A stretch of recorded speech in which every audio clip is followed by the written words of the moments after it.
Hey guys, so I just wanted to give you guys a little look at a project that I was working on today.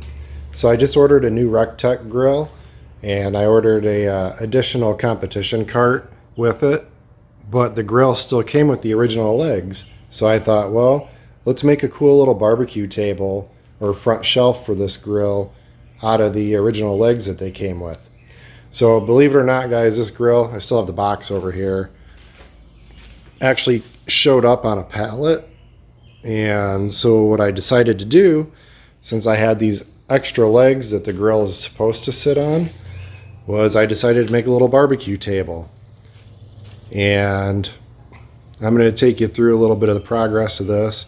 I've already done a lot of the work on it, but it wasn't too hard. I took apart the pallet that they delivered the grill on, and I took the original bolts for the legs and I bolted them to the pallet, made a little frame, and took the pallet boards, screwed them in. And now, I don't know if you ever worked with pallet boards before, but they crack easy and they're not exactly even, so there were gaps in here. So I did put a flat piece of exterior wood underneath this, inside the frame, and screwed the pallet boards into that. So I got some screws going into that board. So what I did was, it's kind of a variation of what I did on my countertop. I used this stuff called Peel Bond. I'll show you right here. I believe it's XIM Peel Bond. And I was a little worried about it because it's white and it says it dries clear to semi-clear. So I did a coat of Peel Bond. I sanded everything down once I got this assembled and did a coat of the Peel Bond, and it did add a little white hue to it, but in a good way. So it's kind of a distressed look. And I did I let it dry for a couple hours. It says it takes 30 to 60 minutes to dry, but because I had some pretty deep gaps in here, I filled in those gaps, and it took a little bit longer than an hour to dry. So in the meantime, once the top, you could feel the top was dry, so I sanded the top down again, waited a little bit longer for those gaps to dry up a little bit, and added a second coat of Peel Bond. Now on the second coat, I feel like I filled these gaps in pretty good. I don't think I'm going to get too much better since some of these are uneven anyway. But I just need I need the epoxy just to not soak in too much into the cracks. So I think on the second coat of Peel Bond we got it, and I just finished it. By the way, I did take, when I cut these edges, these were completely white on the inside, like brand new wood. I did take a blowtorch and torch them up just a little bit to give it that dirty kind of rustic look like the rest of the wood. And I did that on the edges here, and I did it on the edges here too, just to kind of keep it consistent with that dirty pallet wood look. And basically we're just gonna sit here and wait for it to dry, and then I'm gonna come out and do my first pour of epoxy, and I'll update you guys after I do that.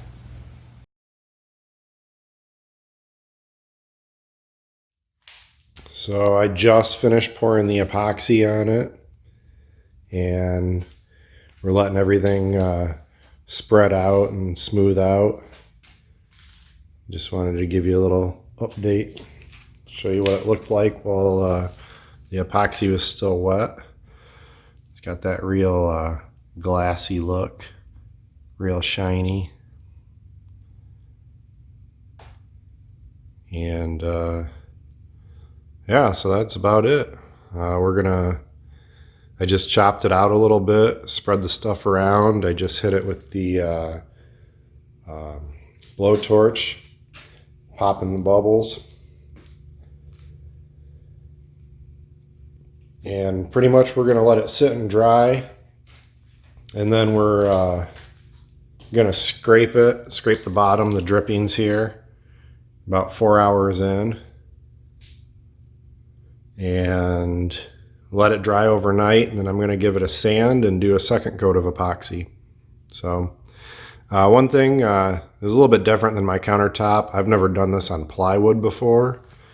So I'm not sure how difficult plywood is. I don't know if you can see that reflection in the light.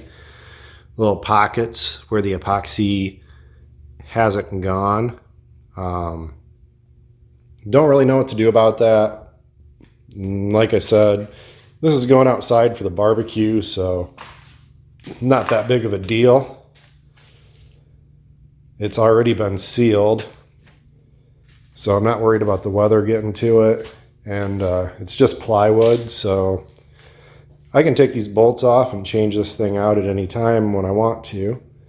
But I had this spare epoxy, so I thought it'd be kind of neat to do this. And I really think, you know, I'm not working with a level surface. And the epoxy that I'm using is a year old, so I don't know how that comes into play either. But all in all, it's not too bad looking. So we're going to let it dry overnight. I'm going to sand it down a little bit tomorrow and do the second coat, and then we'll update you from there. All right, welcome back. So I'm actually about 3 hours into drying on the epoxy resin, and I wasn't quite happy with how it looked. I thought it looked a little too washed out after all the coats of peel bond, and I wanted to add a little bit of depth and a little bit more color in it. So I went down to the basement and got some spray paint, and I used a paint stick and just kind of went through and added some paint and some brush strokes, and just kind of gave it a little bit more depth and darkness to it. Let the lights stand out a little bit more and add some darkness here and there. And I didn't really like how the in between the seams where I used that peel bond, it turned out really white and washed out. So that's the good stuff about this, guys. This epoxy resin, you know, you can play with it. You can do whatever you want to do with it. You know, it's whatever you want to do, you know. So that's what's kind of neat about this stuff. I think I like this a little bit better than the way it looked before. So, yep, about 3 hours into drying. You know, it's getting pretty sticky, pretty tacky, but I was still able to, add some design and kind of play with it a little bit. So, like I said, this was just kind of an experiment, something I was playing around with for fun, see if I could do it and make it look nice. And, you know, hey, so far I like the way it's turning out. You know, I didn't like it as much after I did the pour as I did before I did the pour. So I decided to do this just to kind of spice it up a little bit and make it look kind of cool. So yeah, just a quick update. Like I said, we're still gonna let it sit 24 hours before we do the next coat, and then we'll do a final coat on it and get everything covered and smooth and clear and see how it looks from there.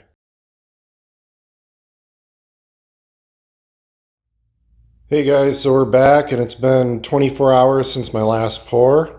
I did come out here last night, scrape off the drippings off the bottom ledges here, and I just finished my second pour, and things are looking much better this time. Everything is looking smooth. All those divots we had before are filling in nicely. We're getting a nice smooth flat surface here.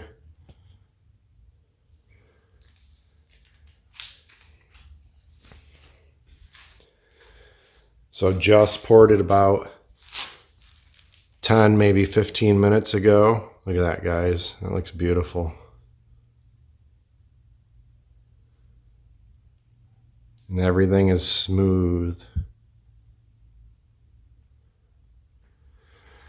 And we're gonna give her another blowtorch here, just to take care of these bubbles. So I like to do this every 10, 15, 20 minutes, something like that, for at least the first like hour or so. Get these bubbles out. You see, I don't know if you can see any.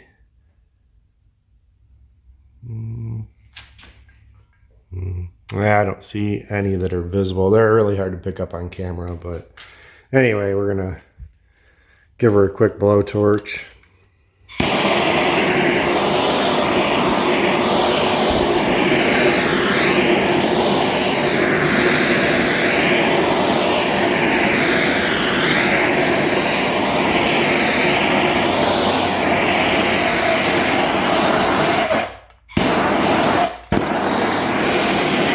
And what this does, guys, is there's like little oxygen bubbles that are trapped in there, and this helps to get it out. Now I can see that divot right there? That's really the only divot that I see in this whole piece right now. So we're going to try to take care of that real quick. I'm just going to take this ruler and just spread this epoxy around right here. Try to get that divot going. And then we're going to blowtorch that.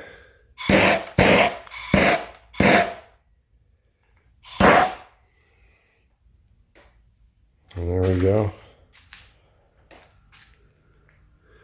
Back to smooth. You see it's still a little remnant of it, but it's not really visible. I can see it on the camera, but I can't really see it when I look at it. So I'm happy with that.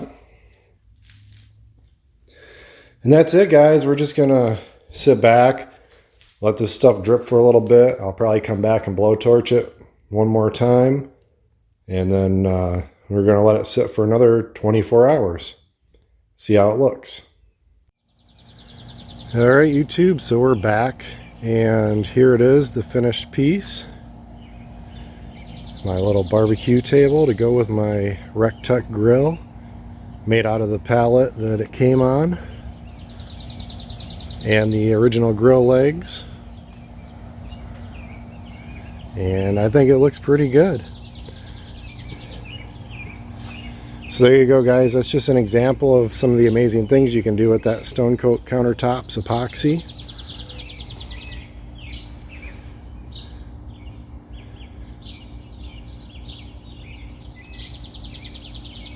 And hope you enjoyed this video.